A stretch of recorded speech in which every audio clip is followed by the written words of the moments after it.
Ukraine మధ్య మరొకసారి ఉద్రిక్త పరిస్థితులు కనిపిస్తున్నాయి. రష్యాకు బిగ్ షాక్ ఇచ్చింది ఉక్రెయిన్. అర్ధరాత్రి డ్రోన్లతో ఉక్రెయిన్ ఉరుచుకుపడింది.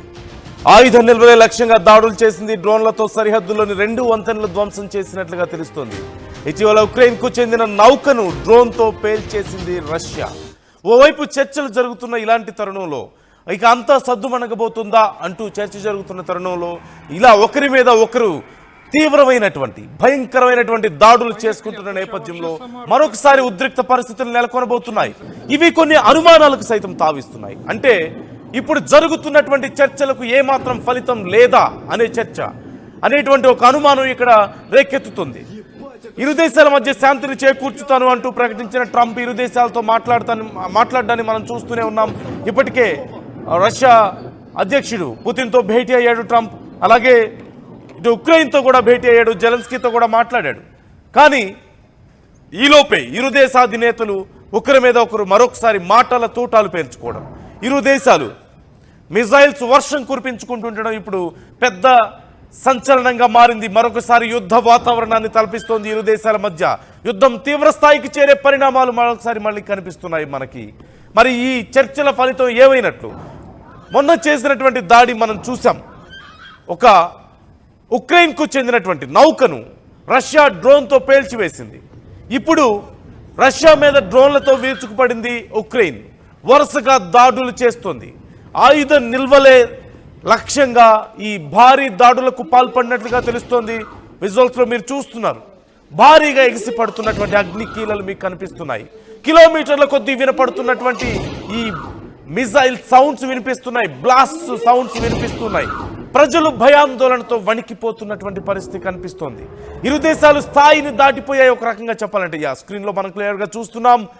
ఒక్కసారిగా మిజైల్ వెళ్ళి ఢీ కొట్టడంతో పేలిపోయినటువంటి ఉక్రెయిన్కి సంబంధించినటువంటి ఒక భారీ నౌకని మనం చూసాం. ఆ తర్వాత ఆయుధాలు దాచేటువంటి ప్లేసే లక్ష్యంగా, ఆయుధ నిల్వలే లక్ష్యంగా ఉక్రెయిన్ ఇప్పుడు రష్యాని దెబ్బ కొట్టింది. భారీ నష్టాన్ని చవి చూసింది రష్యా. మరి ఇప్పుడు రష్యా ఏం చేయబోతోంది? రష్యా తిరిగి దాడులు చేయబోతోందా? ఒకవేళ ఈ దాడుల పరంపర ఇలాగే కొనసాగితే భారీ నష్టాన్ని ఇరు దేశాలు చూడాల్సి వస్తే, ఇరు దేశాలు మరొకసారి పూర్తి స్థాయి యుద్ధంలో గనక దిగితే మరి చర్చల ఫలితం ఏముంది? ట్రంప్ తీసుకున్న ఇనిషియేషన్కి ఏమైనా ఉపయోగం ఉందా? ఇరు దేశాలు శాంతి కాముకులం అని చెప్పుకుంటున్న నేపథ్యంలో ఉపయోగం ఏమైనా ఉందా? ప్రపంచ దేశాలు జరుగుతున్నటువంటి చర్చలు, భారతదేశం సైతం జరుగుతున్న చర్చలను అభినందించింది. శాంతి నెలకొల్పాలంటూ కోరింది. చర్చల ద్వారానే శాంతి నెలకొల్పబడుతుంది అంటూ కూడా భారత్ సైతం మద్దతు తెలిపింది. మరి ఇప్పుడు ఏం జరుగుతుంది? ఇప్పుడు ఆ చర్చలు ఏమైపోయాయి? ట్రంప్ చేసినటువంటి రాయబారం ఏమైపోయింది? ట్రంప్ చేసినటువంటి దౌత్యం ఏమైపోయింది? ఇలా ఏ రకంగా చూసినా సరే మరొకసారి యుద్ధ వాతావరణమే మనకు కనిపిస్తోంది. మరొకసారి యుద్ధ పరిస్థితులు కనిపిస్తున్నాయి. ఒకరి మీద ఒకరు వరుస దాడులు చేసుకుంటున్నాయి. డ్రోన్లతో సరిహద్దులోని 2 వంతెనలను ధ్వంసం చేసింది ఉక్రెయిన్. రష్యాకు ఒక రకంగా బిగ్ షాక్ ఇచ్చిందనే చెప్పాలి. రష్యా మొన్న చూసాం మనం, ఉక్రెయిన్కి సంబంధించినటువంటి ఒక భారీ నౌకను పేల్చేసింది. ఇలా ఈ మధ్య కాలంలో కొంత శాంతించింది అనుకుంటున్న తరుణంలో ఇరు దేశాల మధ్య పరిస్థితి ఇంతలోకి మరొకసారి ఉద్రిక్త పరిస్థితులకు దారితీసినటువంటి సందర్భాన్ని మనం చూస్తున్నాం. మరొకసారి చర్చలు ఇంకా మిగిలే ఉన్నాయి. మరొకసారి జెలెన్స్కీతో భేటీ అవ్వాల్సి ఉంది ట్రంప్. మరొకసారి పుతిన్తో మాస్కోలో భేటీ అవ్వాల్సి ఉంది. ఈసారి మాస్కోలో భేటీ అవుదామంటూ ట్రంప్కి పుతిన్ చెప్పి వెళ్ళిన సందర్భాన్ని మనం గుర్తు చేసుకోవచ్చు. ఈ నేపథ్యంలో మరి చర్చల ఫలితం ఏమీ లేదా? అసలు ఎందుకని మళ్ళీ ఒకరినొకరు కవ్వించుకునే పరిస్థితి వస్తుంది అనేదే ఇక్కడ చాలా కీలకమైనటువంటి అంశం. ఒకరినొకరు ఎందుకు ఇంత దారుణంగా నష్టపరుచుకుంటున్నారు అంటే ఇరు దేశాలకు అర్థమైందా? ఇరు దేశాలు పెట్టినటువంటి కండిషన్స్ ఏవైతే ముఖ్యంగా పుతిన్ పెట్టినటువంటి కండిషన్స్ ఉన్నాయో వాటికి కుదరదు అని చెప్పిందా ఉక్రెయిన్ పెట్టినటువంటి కండిషన్స్కు రష్యా కూడా మాకు కుదరదని చెప్పిందా? ఈ నేపథ్యంలో ట్రంప్ యొక్క మధ్యవర్తిత్వం ఫెయిల్ అయిందా? ఎందుకు ఈ దాడులు జరుగుతున్నాయి? చర్చల సమయంలో దాడులు జరగడానికి కారణం ఏంటి? మధ్యవర్తిత్వం ఫెయిల్ అయిందా? శాంతి చర్చలు ఫెయిల్ అయ్యాయా? ఈ దాడులు ఇలా కొనసాగబోతున్నాయా? మరింత దారుణమైన పరిస్థితుల్లోకి రష్యా ఉక్రెయిన్ వెళ్ళబోతున్నాయా? మరింత తీవ్రతరమైన యుద్ధ పరిణామాలు చోటు చేసుకోబోతున్నాయా? యుద్ధ వాతావరణం మున్ముందు మనం చూడబోతున్నామా? మరి ఇప్పుడు అమెరికా ఏం చేస్తుంది?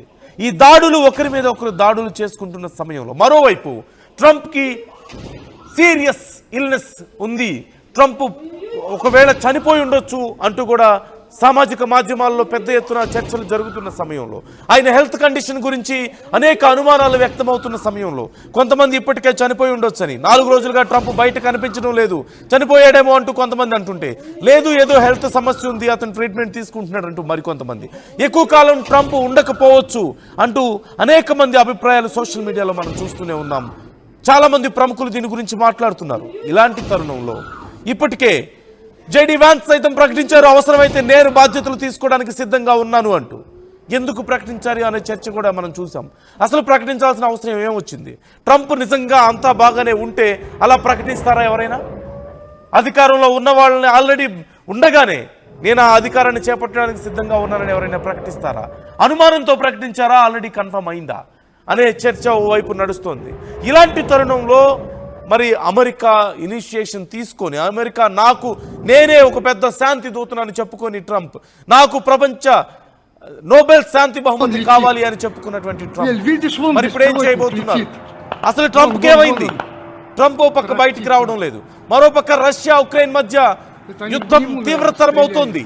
అంటే చర్చలు విఫలమయ్యాయా? శాంతికి నెలకొల్పడం కష్టం అవుతుందా? యుద్ధం మరింత తీవ్రతరం అవుతుందా? ఇప్పుడు భారత్ పరిస్థితి ఏంటి? భారత్ మీద టారిఫ్ వార్ ప్రకటించిన ట్రంప్ ఏం సాధించాడు? ఏమీ సాధించలేదు. మరి ఇప్పుడు భారత్ మీద ఏం ఉపయోగం టారిఫ్స్ వేయడం వల్ల? రష్యాని నిజంగా ఆపగలిగాడా? ఎదుర్కోగలిగాడా? లేదు. ఉక్రెయిన్ ఆపగలుగుతున్నాడా?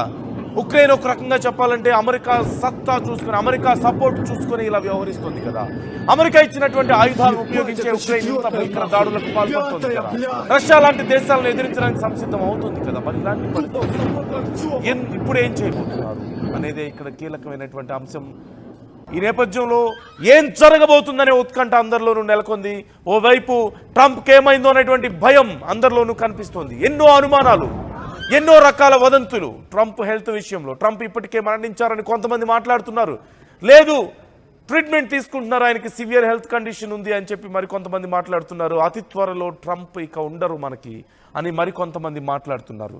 ఇలాంటి పరిణామాలు చోటు చేసుకుంటున్న సందర్భంలోనే ఒక్కసారిగా రష్యా ఉక్రెయిన్ మధ్యలో మరొకసారి ఈ యుద్ధ వాతావరణం కనిపించడాన్ని మనం ఎలా అర్థం చేసుకోవాలి? ఈ చర్చలు విఫలమయ్యాయా అనే ప్రశ్న వస్తుంది. నిజంగానే ట్రంప్కి ఏదైనా జరిగిందా అనే ప్రశ్న వస్తుంది. ఇక మున్ముందు యుద్ధం పెరగబోతుందా అనే ప్రశ్న వస్తుంది. జరుగుతున్నటువంటి పరిణామాల మీద మీ అభిప్రాయం ఏంటి? వరుసగా ఎందుకని మరొకసారి రష్యా ఉక్రెయిన్ దాడులు చేసుకుంటున్నాయి? అంటే కాన్ఫిడెన్స్ లోపించిందా? చర్చలు విఫలమయ్యాయా? యుద్ధం మరొకసారి పెద్దదవబోతుందా? What you think? What's going to happen? మీ అభిప్రాయాలను మాతో పంచుకోండి, కామెంట్ చేయండి.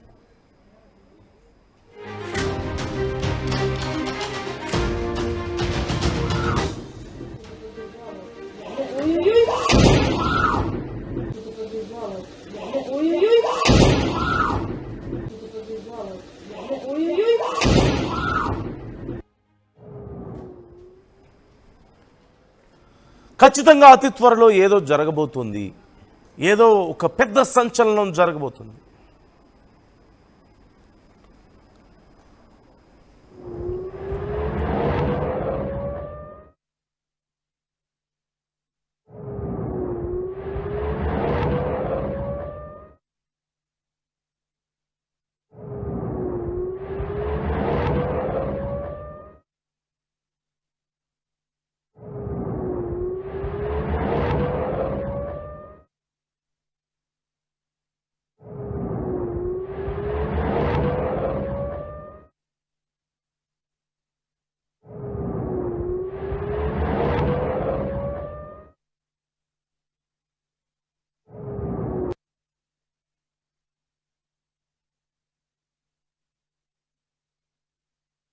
Он летит.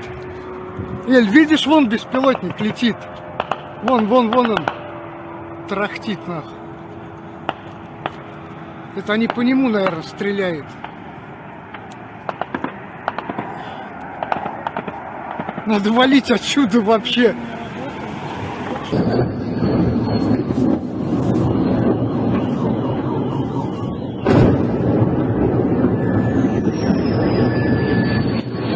Ебать! Ебать, это 4-я нахуй! 5-я, блядь! Тупо в завод Артема!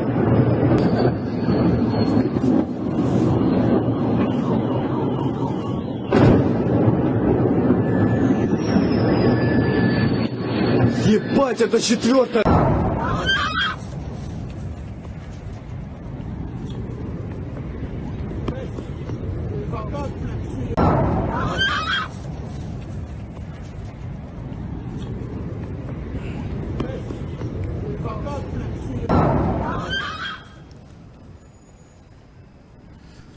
సో ఓవరాల్గా జరుగుతున్న పరిణామాలు చూస్తుంటే ఎన్నో అనుమానాలు మరెన్నో ప్రశ్నలు తెర మీదకు వస్తున్నాయి. ఓ పక్క ప్రపంచ దేశాలంతా కూడా శాంతి నెలకొల్పబడుతుందా, అసలు ఏం జరుగుతుంది రష్యా ఉక్రెయిన్ మధ్య అని చూస్తున్న తరుణంలో ఒకరి మీద ఒకరు తీవ్ర భీకరమైనటువంటి దాడులు చేసుకోవడాన్ని మనం ఎలా చూడాలి? ఉక్రెయిన్కి సంబంధించినటువంటి నౌకను, ఒక పెద్ద నౌకను రష్యా పేల్చివేసింది. ఇప్పుడు రష్యాకి సంబంధించి ఆయుధ నిల్వలే లక్ష్యంగా ఇప్పుడు ఉక్రెయిన్ దాడులు చేస్తోంది. యుద్ధం ఆగిపోయింది కదా, చర్చలు జరుగుతున్నాయి కదా, కనీసం చర్చలు జరిగిన రోజులైనా యుద్ధానికి సంబంధించి మనం ఈ ఒకరి మీద ఒకరు దాడులు చూడమేమో అని అనుకున్నాం. కానీ విపరీతమైనటువంటి దాడులు, భారీ నష్టాన్ని మనం చూస్తున్నాం. దీన్ని మనం ఎలా అర్థం చేసుకోవాలి? అంటే చర్చలు సఫలీకృతం కాలేదనా? చర్చల ఫలితం లేకుండా పోయిందా? చర్చలు ఫెయిల్ అయ్యాయా? ట్రంప్ ఫెయిల్ అయ్యాడా? అమెరికా ఫెయిల్ అయిందా ఈ చర్చల్లో? ఇది పెద్ద ప్రశ్నగా మారింది. మరోవైపు అసలు ఇలాంటి పరిణామాలకు మరొక కారణంగా, మరొక కోణంలో చూడాలంటే ఇప్పుడు ట్రంప్ గురించి వస్తున్నటువంటి వార్తలు.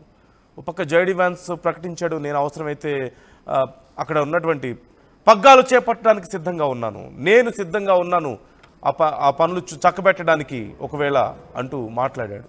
అంటే ఏం జరుగుతోంది?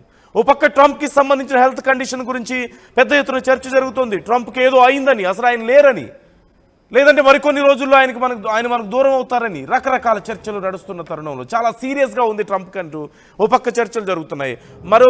మరికొంతమంది ఇప్పటికే ట్రంప్ లేరు అంటూ మరికొంతమంది మాట్లాడుతున్నారు. ఇదే కారణమా మరొకసారి ఇరు దేశాలు ఆ చర్చల మీద హోప్ని కోల్పోయాయా ఇలాంటి పరిస్థితుల్లో? లేదంటే అమెరికా ఫెయిల్ అయిందా? ట్రంప్ ఫెయిల్ అయ్యాడా? లేదంటే ఇరు దేశాలు వాళ్ళ యొక్క రూల్స్ అండ్ రెగ్యులేషన్స్ని ఇరు దేశాలు కూడా ఒప్పుకోలేని పరిస్థితుల్లో ఉన్నాయా? ఇక యుద్ధమే మార్గంగా కనిపించిందా? ఈ చర్చలు సఫలం కావని అనుకున్నారా? ఎలా చూడాలి? మీరేమనుకుంటున్నారు? ట్రంప్కి సంబంధించి చాలా పెద్ద ఎత్తున ఎన్నో అనుమానాలు వ్యక్తమవుతున్నాయి. మరోవైపు యుద్ధం తీవ్రతరం అవుతుంది, మరొకసారి తీవ్రమైనటువంటి యుద్ధానికి దారి తీస్తుంది. ఒకరి మీద ఒకరు దాడులు చేసుకుంటున్నారు Russia Ukraine. What do you think? మీరేమనుకుంటున్నారు? మీరు ఎలా అర్థం చేసుకుంటున్నారు ఈ పరిణామాలని? ఇక యుద్ధమే శరణమా ఇరు దేశాలకు? చర్చలతో ఫలితం లేదా? ట్రంప్ ఫెయిల్ అయ్యాడా? ఏం జరగబోతుంది నెక్స్ట్? ఏం జరిగే అవకాశం ఉంది? మీ అభిప్రాయాలు మాతో పంచుకోండి, కామెంట్ చేయండి.